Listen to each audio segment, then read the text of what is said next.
बिस्मिल्लाहिर्रहमानिर्रहीम के नाम से चोड़ा मेहरबान ट्रिपल है। मेरा नाम मोहम्मद रज़ा खान है और मैं आज फिर आपकी खिदमत में हाजिर हुआ एक छोटा सा लेक्चर लेके। छोटा सा जो है हमारा एक केमिस्ट्री का चैप्टर नंबर 5 चल रहा है और इसके अंदर हम इन्वायरमेंटल केमिस्ट्री पढ़ रहे हैं। तो रोज़मर्रा की ज़िंदगी में हम जब भी गाड़ी चलाते हैं या हम बाज़ार में जाते हैं दोपहर के वक्त खास तौर पर, तो हमें बड़ी परेशानी होती है, हमारा दम घुटता है, हमारा चाहत होती है कि हम जल्द से जल्द घर पहुँच जाए, क्योंकि बहुत ज़्यादा माहौल में आलूदगी फैल गई है। तो इसी आलूदगी का जो है हमारे पास एक टॉपिक है कि ये जो पॉल्यूटेंट्स हैं, जो आलूदगी पैदा करने वाली चीज़ें हैं, ये कौन कौन सी हैं और ये कितनी टाइप्स की हो सकती हैं। तो हमने कल ये बात पढ़ा चुके हैं आपको कि पॉल्यूटेंट्स क्या होते हैं, सही है। तो आज हम इसकी टाइप्स पढ़ने जा रहे हैं, कितने पॉल्यूटेंट्स होते हैं और कितने पहले होते हैं और फिर कितने उन्हीं से मजीद बन जाते हैं।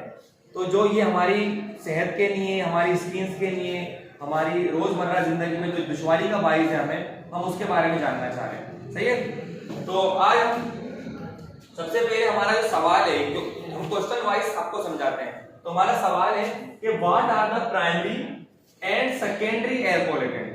तो हमारे पास हम प्राइमरी और सेकेंडरी एयर पॉल्यूटेंट पढ़ने जा रहे हैं कि जो आबो हवा में आलूदगी करने वाली चीजें हैं वो क्या चीजें हैं, वो कैसे खराब कर रही है, सही है। तो ये हमारे पास पहले प्राइमरी पॉल्यूटेंट है।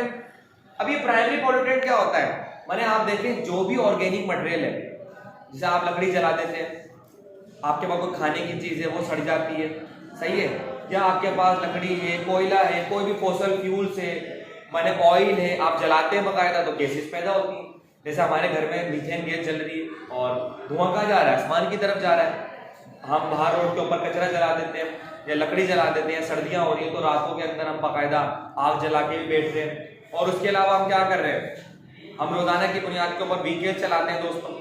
व्हीकल्स माने गाड़ियां, कार, मोटरसाइकिल, और हमारे घरों के पास जो फैक्ट्री है, छोटे छोटे कारखाने, उनका भी धुआं निकल रहा है। और कराची आप देखें कितना बड़ा शहर है, तो इसमें इंडस्ट्री बहुत ज्यादा है। हमारे इधर कोठरी में स्मॉल इंडस्ट्री कितनी ज्यादा है, तो बाकायदा वो हमारी तो ये एयर पॉल्यूटेंट निकल रहा है। तो हमने यहाँ पर बिल्कुल शॉर्ट आपके लिए लिख दिया है कि बर्निंग फॉसिल फ्यूल, माने जो भी हमारे पास ऑयल, पेट्रोल, लकड़ी वगैरह वो जो जल रही है वो सारा का सारा क्या है, फॉसिल फ्यूल है। फॉसिल फ्यूल जल रहे हैं या ऑर्गेनिक मटेरियल हो सकते हैं, खाने पीने की चीजें हो सकती हैं। अब ये कौन कौन सी गैसेस पैदा कर रही है, ये कुछ बुनियादी गैसेस पैदा कर रही है। इसमें sulphur dioxide, carbon dioxide, carbon dioxide के नतीजे में थोड़ी सी माइन्यूट कार्बन मोनोऑक्साइड भी पैदा होती है, थोड़ी जहरीली गैस होती है। कार्बन मोनोऑक्साइड, नाइट्रो ऑक्साइड, इसकी भी बहुत सारी फॉर्म है, डाई नाइट्रो ऑक्साइड भी, और भी बहुत सारे। अमोनिया है हमारे पास, और मीथेन है, फ्लोरीन है। ये प्राइमरी पॉल्यूटेंट है, माने पहले सबसे पहले जो भी हमारे फॉसिल फ्यूल जलते हैं, जो भी रिएक्शंस होते हैं, उसके दौरान बाकायदा पहले प्राइमरी पॉल्यूटेंट पैदा होते हैं। ये प्राइमरी पॉल्यूटेंट है, मैंने खास खास बातें लिख दी हैं, सही है।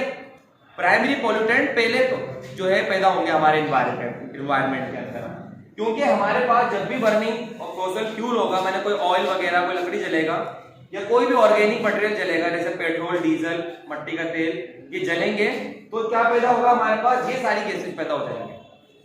जब ये गैसेस हमारे एनवायरमेंट में एक हद तक ऊपर पहुंच जाएंगी तो आप देखेंगे कभी बहुत बारिश होती है हमारे पास, जब हमारे पास बारिश होती है तो पानी भी गिरता है, उसके अंदर भी वाटर वेपर्स होते हैं, या उसके अलावा और भी बादलों के अंदर केमिकल रिएक्शंस हो रहे होते हैं, क्योंकि इतनी सारी गैसेस ऊपर जारी होती है। तो ये सिंपल कंपाउंड बाकायदा बाद में कॉम्प्लेक्स कंपाउंड में कन्वर्ट हो जाते हैं, और उस कॉम्प्लेक्स कंपाउंड को हम क्या कह देते हैं, सेकेंडरी पॉल्यूटेंट कहते हैं। जैसे ये तो थोड़ा से हल्की क्वांटिटी के अंदर होता है, मगर ये जो हमारे पास सेकेंडरी पॉल्यूटेंट बना है ये और भी थोड़ा खतरनाक हो सकता है। देखिए इसमें हमारे पास डाइल्यूट फॉर्म में सल्फ्यूरिक एसिड बन सकता है, बाद में एसिड रेन के अंदर भी हमारी स्किनों पे गिरता है, बिल्डिंग्स वगैरह को भी खराब करता है। और कहा भी जाता है कि बारिश के पहले, मौसम की पहली बारिश में नहीं नहाना चाहिए, क्योंकि उसमें जितनी भी गुर्दो गुबार होती है हमारे इस एनवायरनमेंट के अंदर, उसको जब बारिश होती है तो वो जमीन पर आ जाती है। तो कोशिश करें इससे बचें। हमारे पास कार्बोनिक एसिड पैदा हो जाता है, नाइट्रिक एसिड पैदा हो जाता है, ओजोन, हाइड्रोक्लोरिक एसिड है। यहाँ पर एक अल्फाज लिखा हुआ है पान।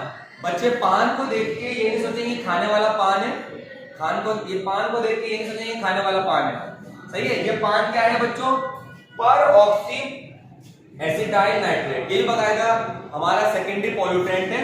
और सेकेंडरी पॉल्यूटेंट जितने भी सारे के सारे बने हैं, ये बने हैं प्राइमरी से ही। यहाँ पर छोटी सी हमने लाइन लिखी है, देखें, primary pollutant create secondary pollutant. जो हमने पहले बन चुके थे हमारे, इन्हीं पॉल्यूटेंट की मदद से क्या हुआ है, सेकेंडरी पॉल्यूटेंट बना है।